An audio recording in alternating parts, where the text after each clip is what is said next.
Ito nga yung aking ginawa na bean sprout. Ayan. Perfect! Yun, ang aking bean sprout. Possible. Ako lang gumawa nito. Charot. Madali lang siyang gawin. Pero, magantay ka ng 2 to 3 days or 4 days kung gaano kahaba ang gusto nyo. Iwan. At ito guys, ganito lang maggawa ng possible. Ibabad muna natin ito sa tubig in 4 hours hanggang mag-crack. So, pag nag-crack na siya, pwede na. Yan, babad muna natin yan. So, ito na guys. Ganito na siya. Yan. Ganito na kalaki. Lumubo na siya. Pwede na natin siyang lagay dito.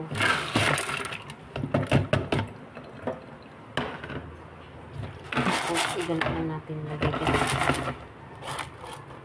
Ganyan na natin. Tapos, lagyan natin ng tubig. Hanggang umapaw dun sa baba. Ayan, umapaw na siya. Oh. Ayan, umapaw na. Ayan, kita na natin umapaw.